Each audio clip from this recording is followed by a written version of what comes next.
और नवरात्रि में भी देवी की आराधना का एक स्मरण का सुख है महाराज। ज्योत का विधान है, नवरात्रि में देवी की ज्योत लगती है, अखंड ज्योति लगती है, जवारे बुआए जाते हैं, कलश लगता है। ज्योत का भी विधान है।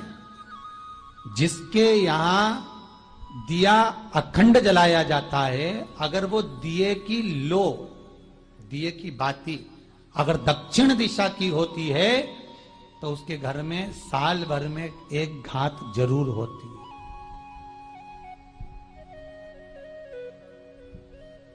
जो दिया अखंड जलता है उसकी बाती का मुख दक्षिण का नहीं होना चाहिए।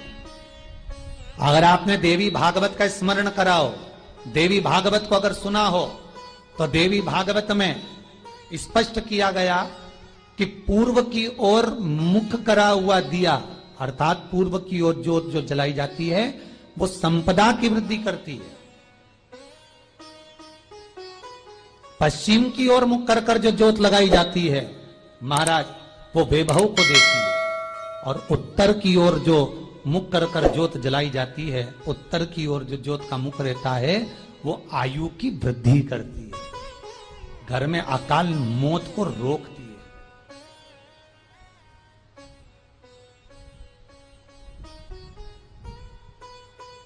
नवरात्रि का जो भाव तत्व है उसको भी अच्छे से समझ लेना। दक्षिण की ओर ज्योत ना लगाएं। अगर आपको लगाना है पूरब की लगाएं, पश्चिम की लगाएं या उत्तर की लगाएं।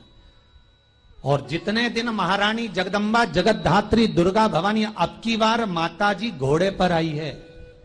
हर बार देवी बदल बदल के आती है, इस बार जो नवरात्रे आए वो घोड़े के आए। तो घोड़े पर जो देवी जी आती है वो समृद्धि को देने वाली आती है, लक्ष्मी की वृद्धि करने वाली आती है। जैसी घोड़े की रफ्तार होती है उस रफ्तार से लक्ष्मी घर में आती है। तो ये मत सोचना कि कोरोना महामारी ने हमको नीचे गिरा दिया या कोरोना महामारी ने रोक दिया, कमाई के स्रोत रोक दिए, धन रोक दिया। चिंता मत करना। मेरी मां जगत जननी दुर्गा भवानी अब की बार घोड़े पर आई है। साल भर में इतना धन दे देगी कि आपने पीछे के 4 साल में नहीं कमाया होगा, इतनी मेरी मां भंडार भर देगी। ये घोड़े पर आई है, कोई साधारण नहीं हो सकता।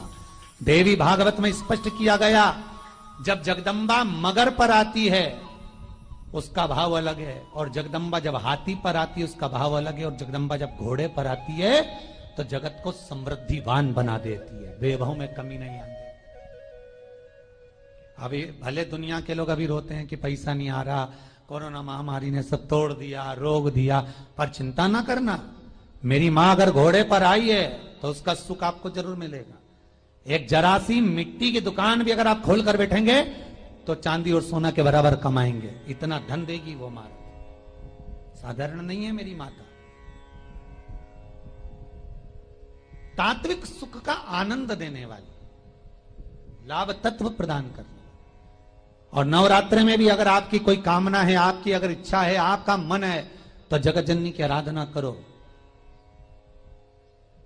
पति और पत्नी में अगर क्लेश है तो जगदम्बा के मंदिर में मक्खन चढ़ाओ, प्रेम बढ़ जाएगा। आपको लगता है कि पति कोई अन्य स्त्री से लगा हुआ है या परिवार टूट रहा है, तलाक तक पहुंच गया है, तो माता के मंदिर में आप ध्वजा लगवाइए, उस ध्वजा पर मक्खन लगाकर लगवाइए, आपको लाभ मिलेगा।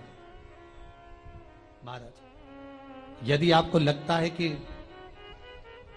बच्चे बहुत ज्यादा अपशब्द बोल रहे हैं, मुंह चला रहे हैं और प्रेम नहीं रख रहे, तो माता के मंदिर में लाल पुष्प, लाल चंदन और लाल चूड़ी मां को समर्पित करिए, प्रेम बढ़ेगा। बच्चा कभी आप जी से कम नहीं बोलेगा, प्रेम की भाषा निकलेगी मुंह से। मां जगत जननी की आराधना, जगदम्बा की उपासना। नवरात्रि में 9 दिन में से कोई एक दिन ऐसा ले लो जिस दिन कन्याओं का भोजन कराओ, साथ में उनको लाल चुनरी ओढ़ाओ या कोई लाल वस्त्र, लाल पूजन की सामग्री उनको दो, सुख मिलेगा, आनंद आएगा।